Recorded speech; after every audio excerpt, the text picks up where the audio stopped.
আসসালামু আলাইকুম। Liver transplant কখন দরকার এবং কিভাবে হয় এ বিষয়ে আলোকপাত করছি।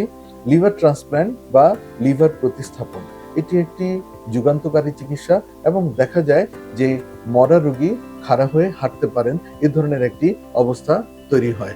বলা হয় যে ডেড ম্যান ওয়াকিং, অর্থাৎ জীবনের শেষ পর্যায়ে পৌঁছে গিয়েছে এবং আর আশা নেই। কিন্তু লিভার ট্রান্সপ্ল্যান্ট করার পরে সেই রোগীকে আমরা স্বাভাবিক জীবনযাপন করাতে পারি। এগুলি পরম করুণাময়, অসীম দয়ালু আল্লাহর অশেষ মেহেরবানি।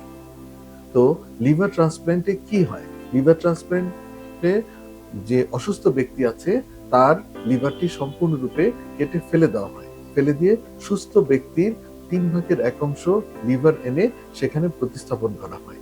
আর সুস্থ ব্যক্তির যেটি হয় সেটি হলো তার লিভারটি 2.5 কিংবা 3 মাসের মধ্যে সম্পূর্ণরূপে পূর্বাবস্থায় ফিরে যায় এবং আল্ট্রাসোনোগ্রাফি করে দেখা যায় তার লিভারটি আগের অবস্থায় রয়েছে এবং কোনো প্রকার কাটাছেঁড়া কিছুই বোঝা যায় না। আর যিনি লিভারটি নিলেন তার দেহে সেই 3/1 অংশের লিভারটি পুনরায় বড় হয়ে আগের অবস্থায় চলে আসে। এটি হলো পরম করুণাময় অসীম দয়ালু আল্লাহর অশেষ মেহেরবানি এবং সৃষ্টির একটি সেরা রহস্য এবং সৃষ্টির একটি সেরা উপহার আপনারা বলতে পারেন, যেগুলো মানুষের মাধ্যমে বর্তমানে সম্ভবপর হচ্ছে। মানুষ সেই কাজগুলো আল্লাহর অশেষ রহমতে করতে পারছেন। তো এখানে এই যে একটি প্রতিস্থাপনের যে কাজটি, সেটি কিন্তু 17-18 ঘন্টা ব্যাপী এই অপারেশনটি চলে। এখানে কমপক্ষে 3টি টিম, অর্থাৎ 3টা দল এই ধরনের এই কাজগুলো ধাপে ধাপে চালিয়ে যান।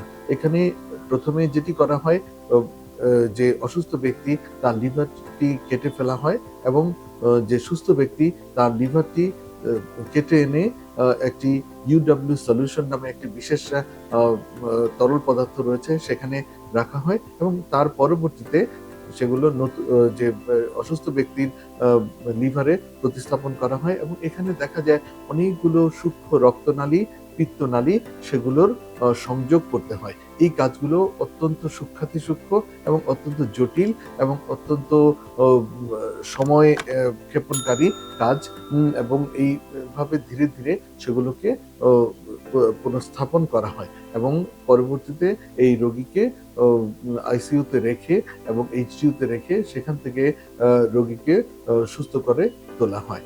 তো এই লিভার ট্রান্সপ্ল্যান্ট আমরা কখন করি? লিভার ট্রান্সপ্ল্যান্ট আমরা তখনই করি যখন লিভারের কার্যক্ষমতা সম্পূর্ণরূপে নষ্ট হয়ে যায়। সেই কার্যক্ষমতা দেখা যেতে পারে হঠাৎ করেও নষ্ট হতে পারে। যেমন অ্যাকিউট হেপাটিক ফেলিউর হতে পারে কারো।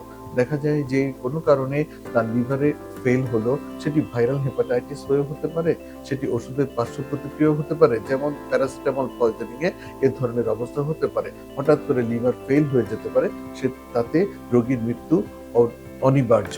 কিংবা ভাইরাল হেপাটাইটিসও এরকম লিভার ফেল হয়ে যেতে পারে, কিংবা ফালমিনাল হেপাটিক ফেলিউর আরো অনেকগুলো কারণে হতে পারে। ওষুধের পার্শ্ব প্রতিক্রিয়ায়, ভাইরাসের জন্য, কিংবা রোগের তীব্রতায় লিভার ফেল হয়ে যেতে পারে। দেখা গেল দেহে সারা দেহে কোনো সংক্রমণ ছড়িয়ে পড়েছে, সেখানেও কিন্তু লিভার ফেল হয়ে মৃত্যুর আশঙ্কা তৈরি হয়ে যেতে পারে।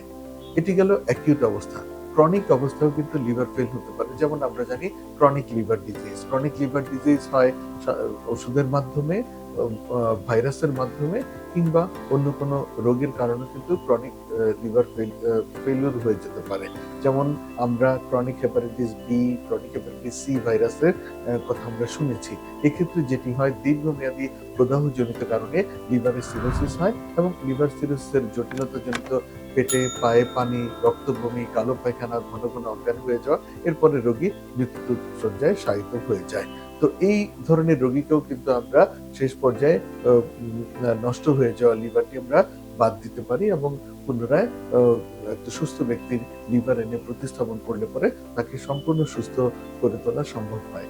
আর রইল লিভার ক্যান্সার। লিভার ক্যান্সার যদি ছোট থাকে সেক্ষেত্রে সেই লিভার ক্যান্সারের সার্জারি করে লিভার ক্যান্সার সুস্থ করা সম্ভব। যদি দেখা যায় লিভার ক্যান্সারের মাত্রা একটু বড় হয়, সেক্ষেত্রে আমরা মাইক্রোওয়েভ অ্যাবলেশন কিংবা রেডিও ফ্রিকোয়েন্সি অ্যাবলেশন করি, কিংবা টেইস নামে একটি বিশেষ পদ্ধতি প্রয়োগ করি।